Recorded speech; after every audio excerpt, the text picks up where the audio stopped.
Hello everybody, we are back to our discussion on the relationship of body and soul. Okay, so I want to start with the first entities in the world, the first actually human beings in the world, Homo sapiens in the world, Adam and Eve. And if we understand this a little bit, we'll get a picture of the idyllic body-soul relationship, and it even goes higher than that, but it's a great place to start. So first of all, those of you who have read the Bible, and you have read the story of Adam and Eve in the garden, I hate to break you the news, but you don't know what you're talking about. Because it sounds like this crazy fable in this story of the frolicking in the garden. That's not what's going on at all. It is the deepest secrets of the universe. And that's what's happening there. The level of Adam and Eve and what they are at their point of creation is different than anything you could imagine. They are essentially spiritual beings in the beginning of creation, and therefore it's not really the way you understand the story and the simplistic level of people eating a fruit. That's not what's going on. The fruit didn't look like a fruit. Yes, the mystics explain how it represents on a cosmic level what the root concept, the spiritual representation of what a fruit is. That's true. And there's different levels of what type of fruit, therefore, it is, but it's not a physical fruit as you and I know it. Because Adam and Eve were not physical beings as you and I know physical beings. Now, let's understand that. There is a tradition that we have when the Sabbath is over, when Shabbos is over, we make this procedure called Havdalah, where we separate the holy from the mundane. We take a candle, and we take the candle, we light it, and we look at the light. And one of the customs is that we look at our fingernails in the light. And then the mystics tell us that we are to remember that Adam and Eve were like fingernails, that they were translucent, so to speak. That's very strange. What does that mean? Like if you would hit them hard, they would crack? Did you have to polish them? Some body polish? What does it mean they were translucent? So it's not literal. It doesn't mean they were fingernails. But what it means is as follows. When I look at my fingertips, my fingernails, they are translucent. I can kind of see below. It's not a thick, coarse covering like the skin of a human being. And what that means is that when Adam and Eve were first created, the relationship of body and soul was more in the idyllic way that we discussed last time. When the soul enters into the body and it's allowed to shine in all of its brilliance, it'll transform the body. And actually, if you think about it, then the world will be the way it's supposed to be. Let me explain this further. We know Adam and Eve were in the garden, they weren't wearing any clothes. Now, when you read the story, what you understand is they weren't wearing any clothes, and then you think they ate a fruit, and they go, oh, I'm not wearing clothes.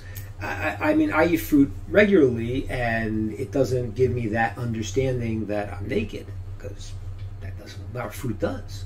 So how in the world would be eating the fruit all of a sudden transform them, and they know they're not wearing clothes? They didn't know that before. What does that mean? It makes no sense. And then they get embarrassed. Why are they embarrassed? First of all, we don't say the body is something to be embarrassed about, so why are they embarrassed? Yet, in normal human society, it is appropriate to wear clothing. And people who don't, and try to create society that don't, they get disturbed in various ways because it's not normative. There is a need for clothing. Let me explain to you what that means. Now, if I would think about a body and a soul, the way I should think about it is, the soul is really the true me, and the body is the encasing of my soul. Now, in that relationship, it's comparable, let's say, a painting with a frame. So if let's say you have the Mona Lisa, and somebody puts around a frame around the Mona Lisa, and an art expert comes along and says, oh my gosh, that's the most beautiful frame I ever saw. Oh, what the frame is so amazing. That person is a fool. Because the frame is nice. It's in order to enhance and to show and to reveal the beauty of the painting, but the painting is the essential thing. That's the body and soul. The soul is the essence of the person, and therefore that is the most beautiful aspect. The body is supposed to be the encasing of the soul, and therefore it's also supposed to be beautiful. Beautiful as an extension and an appendage and a representation, so to speak, in a lower form of the soul. In the Garden of Eden, that was the state that they were in. The state they were in was a state where their soul was, so to speak, shining out through the body. So if I would look at them, I would maybe see in some sense an externality, a physical component, but it would be beaming through with the essential, which is the soul. That's the idea of the translucent fingertips. Now you can watch what happened when they ate the fruit. The fruit represented a world of the tree of knowledge of good and evil, where good and evil are mixed up and confused, where the internality, the essential, gets lost in the externality. So what happens is now, when they enter into a world, that's the idea of eating, it means I ingest something, becomes part of me. They enter into a universe where good and evil is mixed up. The internal dimension is now confused with the externality. All of a sudden, they see each other in only the external part. And at that point, there's a big problem. Because now, instead of looking at the person as a holy soul with a beautiful physical encasing, they see the externality also. They've been stuck into a world where good and evil is mixed up. And now they're seeing the coarser peel, the outside, the klipa, the external. And that's why they're embarrassed. Let me explain this. It's a very beautiful idea. In the holy language, every single word represents a certain idea. So there's certain words in Hebrew that are the words for clothing. There are three classic words. There's the word beged. There's a word called a levush, and a word called a me'il. These three words, if you hear the beauty of the language, you're amazed. They all have certain commonality with them. Beged, which means clothes, also means to betray, a boged. What's the connection between clothing and betrayal? If you hear the beauty, it's amazing. The idea is that when you look at me and all you see is my externality, my external body is not presenting my soul, it's betraying who I really am. The clothes you need to wear is to prevent the betrayal of the body to the soul. The thing that was external and secondary is now all you see. And that's true. Think about it. Guy goes to a nudist colony. They walk by and they say, "Oh, wow, beautiful soul." They don't say that. Why do they say that? Because all they see is the externality. Same thing with other words. The word levush, another word in Hebrew for clothing, levush, stands for lo bosh, no embarrassment. Levush, lo bosh. Why? Because the clothes embarrass me, not because I'm embarrassed by my body. Bodies are beautiful. They're a beautiful God-made thing, extension of who I am. Why is the body embarrassing? It's embarrassing if that's all I am. If I'm not a spiritual entity more than a body, that's embarrassing. Same thing with the word me'il. Me'il in modern Hebrew means a coat. It's also the concept the mystics talk about called me'ilah. Which is brought in Jewish law too. Me'ilah is the idea of taking something holy and using it for mundane things. An entity that's meant for holiness is now used for mundane. That's a me'ilah. That's exactly what this is also. The body as an extension of the soul is a holy thing. Once you use the body only as a body and not as an encasing, an expression of the soul, you have betrayed the holiness of the body. Ladies and gentlemen, this is the secret of the problem in our society and modern advertising. You go and you want to buy a car. There's a scantily clad woman that is sitting on the car in the advertisement. Now, why is she there? Do I get the girl and the car at the same time? What? No, that's not it. Because we are objectifying the body. No one's looking at this woman in the ad and saying, wow, I really have a conversation with her. She seems very spiritual and holy. They're not saying that. Because you've separated the body from the soul. The biggest biggest betrayal. The biggest embarrassment of who I really am. The biggest taking of a holy thing, the body as an extension of my soul, and transforming it into only a coarse physical thing. That's what happened to Adam and Eve when they ate the fruit of good and evil, meaning they entered a reality where good and evil were mixed up. Now they realize we need to cover our bodies, not because it's bad, but because if I don't cover my body, that's all you're going to see. When I cover my body and you talk to me, we have a conversation, you know I'm more than a body. You're looking at the spiritual essence of who I am. The soul.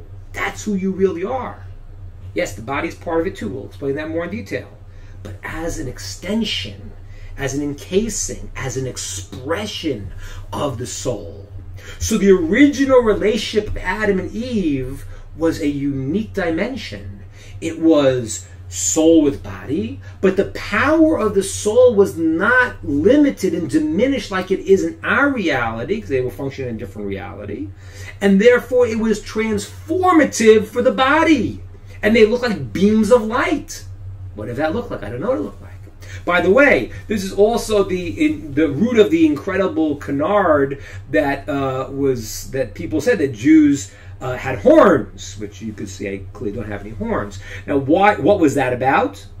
That was about Michelangelo mistranslating the verse in the Bible. Verse in the Torah says, when Moshe came down, we had carne or. Carne or, Michelangelo translated as horns, Karen, horns of light. So he gave him horns. That's not what it means. There's another deeper meaning in Hebrew. Karen or is a beam of light. Moshe, when he came down from Mount Sinai, after speaking to God, it says his face was beaming with light. He had beams of light. Why did he have beams of light? How did that work?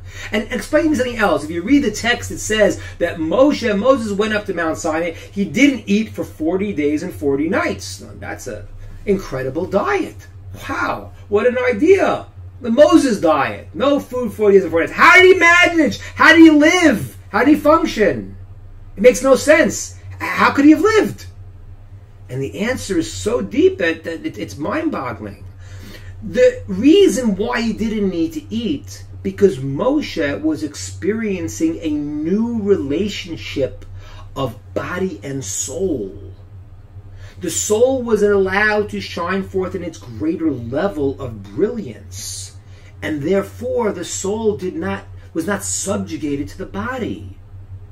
Right now, with the lower aspect of the soul functioning in your body, as I mentioned last time, when you don't eat for 2 hours, you're starved. You can't stop thinking. You can't think about anything else. Because you're closer to the physical. But if the power of the soul is allowed to shine forth in the body, it's transformative. And Moses, the Kabbalists say, that he had the ability to eat, he had a mouth, but he didn't need to. He actually could not. Because his soul had now taken control of his body and transformed him. And that is what it means that the light was exuding from his body, from his face. This is a new understanding of this relationship. And the good news I want to share with you all is that we're kind of used to the idea that this is all there is. You know, this is, when I ask, what am I, people relate to their body. I mean, if you don't eat for 3 days, and I come over to you and I say, are you okay? You didn't drink, you were in the desert for 3 days. Are you all right? You said, no, I'm dying of thirst. I said, it's not true. You're not, not at all. So what do you mean? I'm dying of thirst. What you're really saying is your body is dying of thirst. And you need to drink to connect, keep the body connected to the soul. Your soul is not really hampered. I mean, yes, it'll separate from the body if you don't drink.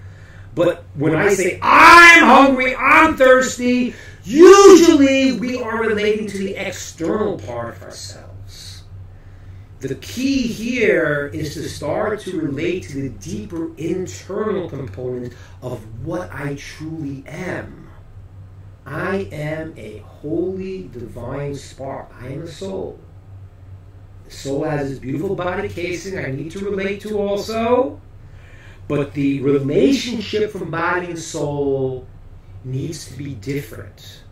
Because the soul's power has been lessened, people don't listen to the soul's voice. And as they get more and more into the body, that sound of the soul becomes further and more distant. And they don't hear it, and they become cut off to the point where it says in the Kabbalah and the Zohar, it says when a person does negative things, the aspects of his soul separate from him. He's like a walking dead man. There's just barely some connection. And if you see, sometimes you see like in criminals, God forbid, evil people, you look at their face, you can't even look at them because it looks like there's some void there. The ability for the soul to connect to the person has been severed. There's only a little bit of soul holding them alive. What we want to do is draw down more connection to our soul. And when that process happens, we actually transform ourselves. I'm going to talk about it later in the next session about how that happens in the afterlife, what that means, what the relationship of body and soul is in the future. But right now in our world also, if you start to follow your soul a little bit more, you're going to see you transform your body. Every human being has had a situation where they decided to do something, and believed it was right. And then you have if you break it, there's a visceral feeling, I don't feel good. I feel something, ugh, why'd I do that? And you may go to therapists to get rid of that feeling and connect more to your inner spark. Okay, session 2. Have a good one, everybody. Good to speak to you.